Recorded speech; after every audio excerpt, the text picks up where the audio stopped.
For today's video guys, gusto kong ibahagi sa inyo ang rides namin mula Iloilo City papuntang Malumpati Resort. Isa itong napakasikat na tourist destination sa Pandan, Antique dahil sa tinatago nitong cold spring. Sobrang patok ito sa mga bata man o matanda. Marami ang pumunta dito dahil sa napakalamig na tubig, lalo na ngayong summer na sobrang init ng panahon. Pupunta tayo dito nakasama ang mga pinsan ko at susubukan naming magmotor na mahigit 5 oras gamit ang mga simpleng motor namin. First time lang namin magsama-sama sa ganitong rides. Para may dagdag idea sa inyo ang papuntang Malumpati Resort, just watch this video. Let's go! First of all guys, please follow and subscribe lang po na mamunting channel ko for more adventure videos. Ngayon pala ay maaga kaming nag-jump off from Iloilo City papuntang Malumpati Cold Spring. Kung titingnan ninyo sa Google Map, mahigit 5 oras ang travel, pero dahil nga nakamotor lang tayo at simple lang yung mga motor namin, kailangan namin ng at least 3 stopover. First time lang namin na magpinsan na magsama-sama sa ganitong rides at matagal-tagal na rin na pinaplano ito, kaya pasalamat kami na nakulayan din yung drawing namin. Almost 1 hour nakarating na din kami sa Pasig City at dito yung first stopover namin. Dito na rin kami kumain sa sikat na Kandingan Restaurant. Mostly ito yung stopover kung pupunta ka ng Aklan from Iloilo City. Kumain na kami ng almusal at nagkape para may lakas ang katawan sa mahabang biyahe. Kaya kumain ay umalis agad kami and maximum na takbo namin ay 90 to 100 km per hour lang. Dahil nga mga simple lang yung mga motor namin, dinadasal lang namin na wala lang maaberya sa daan. Dumating kami ng Kalibo, 10:30 AM na at medyo masakit na ang sikat ng araw. Dito na kami nag-stopover sa residence ng kaibigan ko na si Jade. Hi Jade! Anyway guys, sa mga taga Kalibo or malapit lang dito at kung naghahanap pala kayo ng mga sure na imported products from USA, try ninyong mag-visit sa kanilang mini store na ang pangalan ay Balikbayan KLB Shop. Dito lang yan sa likod ng Infant Jesus Academy,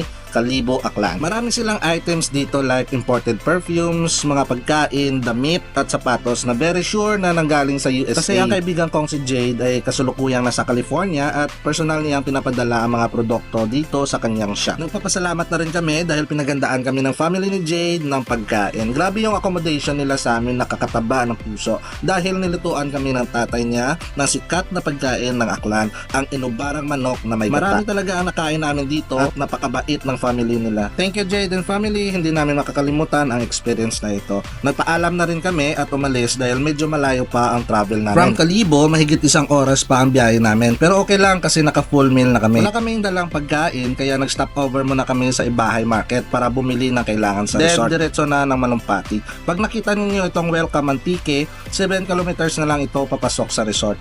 Para mas sure ang travel ninyo, just ask our friendly Google Map. Noong nakapasok na kami, ito yung sasalubong sa inyo, ang magaganda at mababait na locals. Take note nyo lang po yung entrance na 70 pesos, environmental fee na 30 pesos at 500 for the big cottages at 300 naman po sa maliit. Pwede ka rin mag-rent ng tables with umbrella dito. Marami na rin dito nag-accommodate ng overnight reservation. Search lang po sa Facebook. Dito kami nagstay sa Mel's Resort. Nandito na rin yung contact number nila. Dahil 8 packs kami, yung binayaran namin ay 4,500 pesos. Maganda yung place nila dito kasi medyo isolated kami at malawak ang area. Wala ring corkage fee dito kaya walang problema kung madami ang dalang pagkain. Ito na yung binili namin sa Ibahay Market. Marinate na para makapagsimula ng mag-ihaw. Medyo nakakapagod ang biyahe kaya nag-chill muna saglit bago tumalon sa cold spring. Ito kaganda ng Malumpati Cold Spring guys. Malinis ang tubig, napaka-clear at ang lamig. Kung kaya marami ang pumupunta dito. Ang sikat dito ay yung diving nila na kahit mga bata ay nag-i-enjoy din sa pagtalon. Malalim ito kaya may naka-onboard na lifeguard. Kung hindi ka marunong lumangoy, pwede ka rin mag-rent ng life jacket at floating device. Reminders lang guys, huwag po tumalon kung sobrang lasing na para iwas disgrasya.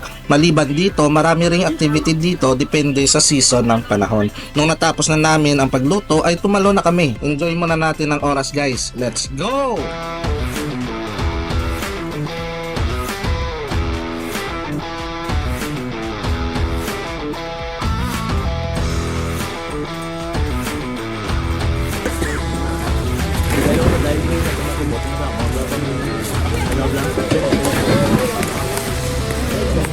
Ano gusto mo pre? Wine?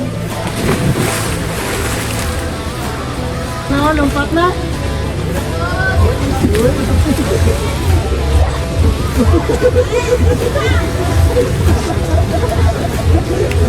Ang last na pinuntahan namin guys ay ang Blue Lagoon kung saan nagsisimula ang malinis na tubig. Sobrang lalim nito guys. kaya blue na blue ang kulay. Even the foreign divers hindi kinaya ang pressure ng tubig, sabi ng mga tour guide. Bago pala makapasok dito ay prepare lang po ng 250 pesos per 4 persons para sa tour guide fee.